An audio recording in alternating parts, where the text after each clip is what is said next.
আসসালামু আলাইকুম রহমতুল্লাহ নাহমাদুহু ওয়া নুসাল্লি আলা রাসূলিল কারীম আম্মা বাদ। আজকের এই দর্সে আমরা জানব কিভাবে জব্ত জানা যায়, যে রাবির জব্ত আছে কি নেই সেটা কিভাবে আমরা বুঝব। পূর্বের দর্সে আমরা জেনেছি যে কিভাবে আদালত জানা যায়, এই দর্সে জব্ত সম্পর্কে জানব। আসওয়াল মা ইউরাফু বিহি জব্ত, যে জব্ত কিভাবে জানা যায়। আল জবাব উত্তর, মুকারানাতু রিওয়ায়াতিহি বিরিওয়ায়াতি সিকাতিল মুতকিনি, যে রাবির রেওয়ায়াতকে একজন সিকা এবং মুতকিন রাবির রেওয়ায়াতের সাথে যখন মোকারানা করা হবে, মিলানো হবে, মিলানোর পর যখন দেখা যাবে যে মুতকিন এবং সিকা রাবির বর্ণনা এবং আরেকজন রাবির বর্ণনা, যে তার মধ্যে তেমন পার্থক্য নেই, তার মধ্যে কোনো ধরনের মুখালাফাত নেই, এর মাধ্যমে জানা যাবে যে রাবির জব্ত আছে কি নেই। ক্বালা ইবনুস সালাহ, ইমাম ইবনে সালাহ বলেন 643 হিজরিতে, ইযা কানাত রিওয়ায়াতুহু কাসীরাতাল মুখালাফাতি ফাহুয়া মুখতালিতুজ জব্ত, যে যদি তার অধিকাংশ রেওয়ায়াত, অনেক রেওয়ায়াত যে মুখালাফাত হয়, সিকা রাবির মুখালাফাত করে, তখন তার জবটা মুখতালিত হিসেবে গণ্য হবে। ফালা ইউহতাজ্জু বিরিওয়ায়াতিহি, ফলে তার রেওয়ায়াতের মাধ্যমে দলিল পেশ করা যাবে না।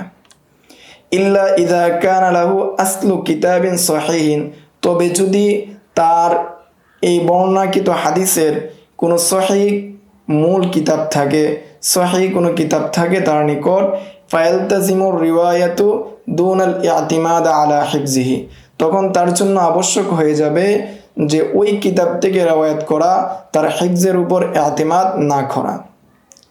ওয়াকাল শাফিঈ রাহিমাহুল্লাহ, ইমাম শাফি রাহিমাহুল্লাহ তিনি বলেন 204 হিজরিতে, মান কাসুরা গালাতুহু মিনাল মুহাদ্দিসিনা ওয়া লাম ইয়াকুন লাহু আসলু কিতাবিন সহিহিন লাম নাকবাল হাদিসাহু। ইমাম শাফি রাহিমাহুল্লাহ 204 হিজরিতে তিনি বলেন, যে সমস্ত মুহাদ্দিসদের ভুল বেশি হয় এবং তার সহিহ কোনো আসল কিতাব না থাকে, তাদের হাদিসকে বা তার হাদিসকে আমরা গ্রহণ করব না। জব্ত জানার 2 নাম্বার পদ্ধতি হলো আল ইমতিহান, পরীক্ষা করা। পরীক্ষার মাধ্যমে জানা যে তার জব্ত আছে কি নেই। 1 নাম্বার, আন তাকরা আলাইহি আহাদিসা ফায়ুদখালা জিমানু রিওয়ায়াতিহি, ইমতিহান নিবে, পরীক্ষা নিবে এইভাবে যে হাদিসের যে মাজমুন রয়েছে, সেই এক হাদিসের মাজমুনকে অন্য হাদিসের সাথে মিশ্রিত করে রাবির নিকট পেশ করা এবং এর মাধ্যমে রাবিকে পরীক্ষা করা যে সে এই মাজমুনগুলোকে পৃথক করতে পারছে কি পারছে না, এর মাধ্যমে রাবির জব্তকে যাচাই করা। কামা ফাআলা ইবনু মুঈন মা আবি নুআইম ফদল বিন দুকাইন, যেমনটা ইবনে মাঈন রাহিমাহুল্লাহ তিনি আবু নুআইম ফদল বিন দুকাইনের সাথে করেছেন। নাম্বার 2, ইমতিহানের 2 নাম্বার পদ্ধতি হলো কলবুল আসানিদ আলা গায়রি মুতুনিহা। ক্বালা শুবাতু, ইমাম শুবা বলেন 160 হিজরিতে তিনি বলেন, আনা লা আস্তাহিল্লুহু লিআন্নাহু ক্বাদ ইয়াসমাউহু মান লা খিবরাতা লাহু, যে আমি এরূপ করাকে, অর্থাৎ সনদকে, এক হাদিসের সনদ অন্য হাদিসের মতন এভাবে পরিবর্তন করে ফেলা, মিলানোটাকে আমি বৈধ মনে করি না।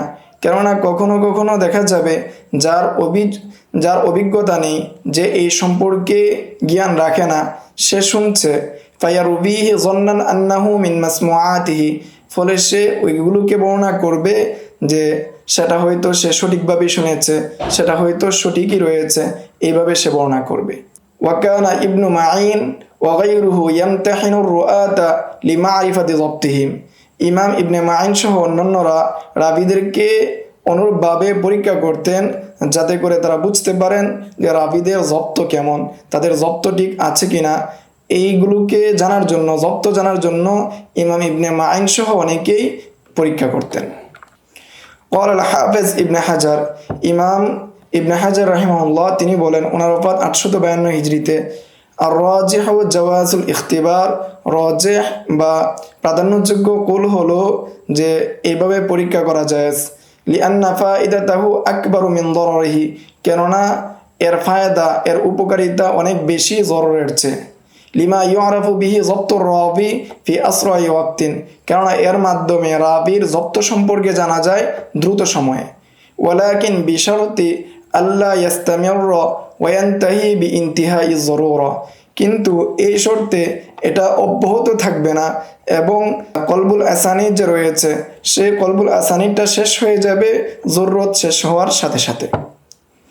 এই ছিল যে রাবির যব্ত কিভাবে জানা যায়, যে এই রাবির স্মরণ শক্তি প্রখর আছে এই বিষয়টা কিভাবে জানা যায়, এই সম্পর্কে সংক্ষিপ্ত আলোচনা।